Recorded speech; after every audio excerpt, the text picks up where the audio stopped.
Listen, I don't really have that long. I'm in an internet cafe right now. Where isn't important. I'll try to write for as long as I can, but I really don't know how long I have. I really shouldn't be burning time like this, but someone has to know when. No. If they get me again. And permanently this time. I've had a lot of time to think on the run.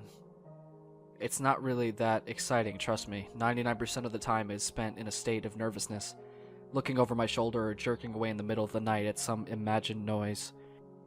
It's sitting in trains and buses looking out the window of my hotel.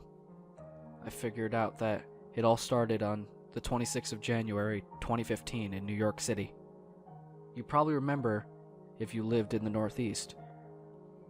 It was this huge snowstorm that was supposed to dump feet on top of feet of snow, but not in NYC. NYC was promised 38 inches of snow. Flights were canceled, buses were canceled, and for the first time in the history of the city, even subway services were shut down due to the snow. Hell, they instituted a travel ban.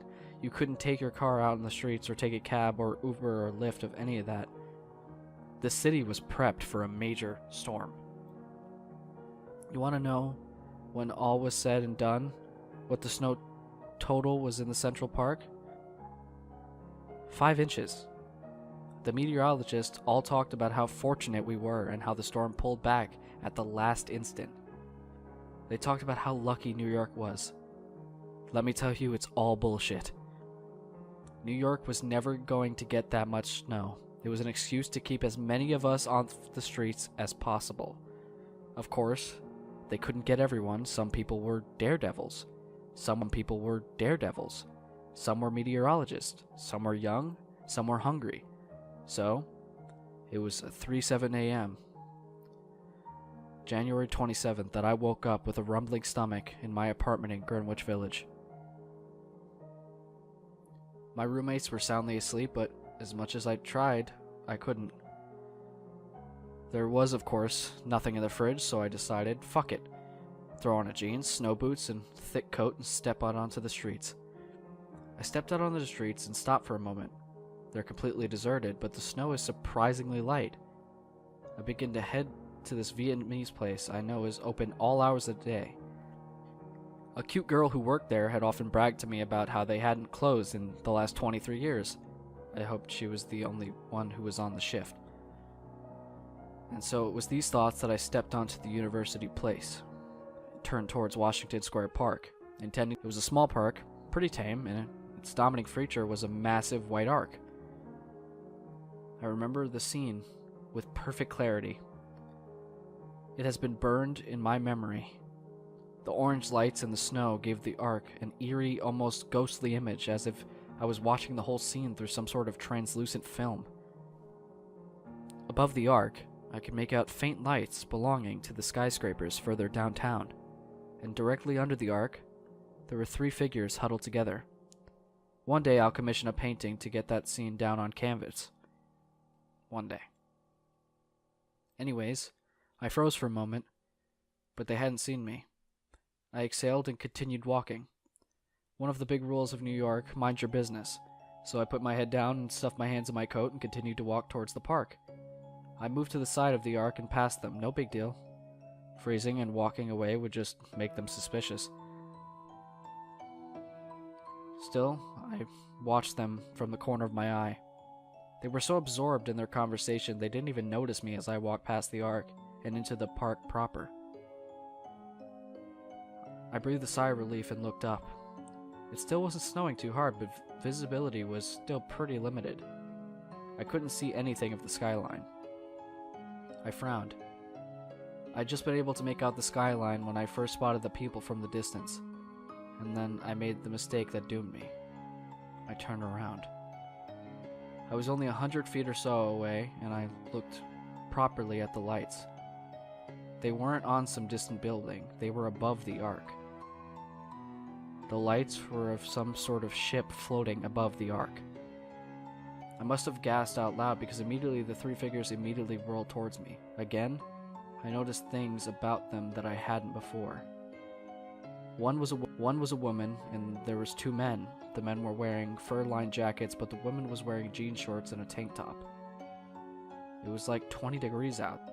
There was something off about the woman specifically, though I couldn't quite put my finger on it. Except for, the whole standing under a spaceship thing. As someone who lived in New York for 10 years, ever since I was in high school, I did the sensible thing in that situation. I ran the hell away. It was a miracle I didn't slip and break any bones, but with my heart thudding so hard that it felt like it would burst out of my chest, I ran all the way back to my apartment and laid back down on my bed with the covers over my head. I didn't fall asleep for the rest of the night. The next morning came to pass, and everyone was mad about the meteorologist being wrong, again. I just smiled and nodded when people talked to me. My mind kept going back to that scene at the Ark, the snow, the eerie lights, the two men, and that girl. Days turned into weeks and weeks into months. And my inhibitions faded, although the memories didn't. It was human nature. We try to forget what we do not understand, what we do not fear. We laugh at the kids who hide under the sheets in fear of something imaginable, or the ostrich who sticks its head in the ground. Most of us humans are the same, really, except instead of the ground, we put our heads in our asses. March 9th. I woke up in the middle of the night on a hard surface. I blinked several times and looked around confused. I distinctly remembered falling asleep on my bed in my apartment, but I was on some sort of bench? I sat up and looked around and flinched when I saw the Ark. I was in Washington Square Park. Even if I dismissed the Who incident as a misunderstanding of trick of light or refracting of the snow, gave the park a wide berth, to the point of making excuses when my friends would walk through it. I took up my phone, 3:17 a.m. A coincidence it had to be. Must have been something I ate, and I looked again at the Ark, terrorized that I could see the ship again. See Phage at the other officers standing under the Ark, looking at me. Phage. That was the name of the girl I had seen that night. The other two had been police officers. I knew that. I didn't know how the hell I knew, but I just knew. I never talked to any of them as far as I can remember, but somehow I knew. Maybe I was going crazy. I hurried out of the park and tried to put the incident behind me. On my way there, a few blocks away from the park, I saw a homeless woman on the side of the street. I turned to look at her, and she flinched away violently. I kept walking. May 4th. It happened again. I woke up, not on a bench, but just under the Ark. Apparently, sleeping on the ground, 3:17 a.m. I was a sleepwalker, that was it, and my fucked up mind kept bringing me back to this place that had freaked me the hell out. I had to go see a specialist. Still, I practically ran out of the park. I got up the next morning, again, not able to sleep, and went to shave but stopped. There was no hair. It was a Monday, and I haven't shaved all weekend. I should have been looking like a caveman, but there I was, bare as a baby. Further examination revealed that I didn't have a single strand of hair anywhere on my body. It was only then that I began to acknowledge that there was something seriously wrong going on. And it only got worse from there. I began to see Phage on the streets, or so I thought. Sometimes it would turn around to be another brunette. In her mid-20s, sometimes there was no one there. But most of the time I just quickened my pace and began to walk away. I had trouble falling asleep almost every night and was irritable all day. Combine that with the paranoia, and I began to lose my friends. I used to go out, text people, laugh. I was practically a recluse now, who had perpetually red eyes. Friends and family thought I had fallen into drugs. The only nights I did fall asleep, I woke up under that damn Ark. I began to fear that the nights when my bed practically sang to me to come in, to ease my fatigue. I would take 100 sleepless nights over the quiet terror of waking up under that Ark. I took to walking to the nightclubs when this happened, throw myself into the pulsing lights and pounding music, anything to chase the sleep away. One such night, as I stepped out into a club, and found 2 police officers waiting for me. They gently but firmly surrounded with them. Idiot I was, I didn't think of anything of it. I thought one of my friends had gotten me in trouble and needed me to bail him out or something. The fatigue that threatened to drag me to sleep didn't help much either.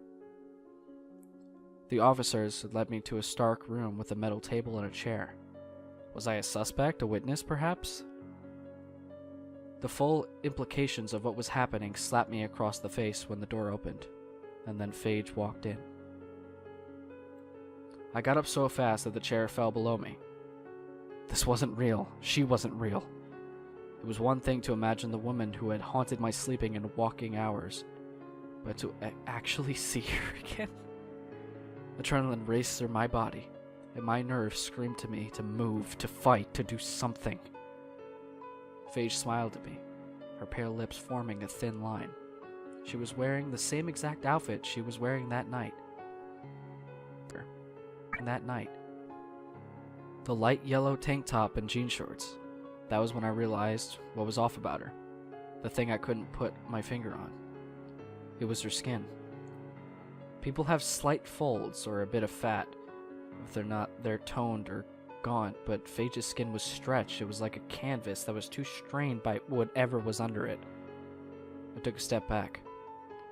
I looked up at the corner of the room where the camera was. No blinking red light and the camera was off. I swallowed as Phage took another step towards me, then another. Nice to finally meet you when you're conscious, she said. Her voice was raspy, out of place with her young body. It fit more with a crone. The door was thrown open. A young officer with his eyes a bit too wide walked in. You're free to go. Phage rolled towards the young man, and he flinched backwards. The officer blinked several times, but then I saw the courage flow into him, reinforce his bones and muscles. He stood up and looked into her eyes. This man is free to go. Come on, sir. I could only stare stupidly at him for a moment. I looked at Phage again, her eyebrows knitted together, and her skin even more stretched than they were before. Act confident, the officer whispered to me as we walked through the station. I tried my best to do so, but my jaw was clenched and my fist balled. I kept waiting for someone to stop us, to yell at us, but worst of all, I could feel Phage watching us, watching me, her eyes drilling holes in my neck. As I walked out with the police officer at my side. Run away from the city now. I opened my mouth to ask about a million questions, but he shushed me. Don't trust the news, don't trust the police. Don't go back to your apartment, and for God's sake, don't go anywhere near the Ark. Meet me at this place in a month. He then left me on the street and walked back into the station. He said the name of the bar in another city in the United States instead of this place. But for obvious reasons, I wasn't more specific. The young police officer was on the news when I was boarding up a subway train on one of the little TVs. He had apparently stolen weapons from the police. I haven't shown up on the news, thank God, but I've seen the looks of officers thrown at me. Sometimes they give a start or stare at me for a shade too long. Sometimes I think I see Phage, but I know it's not her. I wouldn't escape if she ever actually found me. Shit, an officer just walked in here. I gotta run. I'm on my way to meet my savior tonight. Maybe I'll finally get some answers. Wish me luck.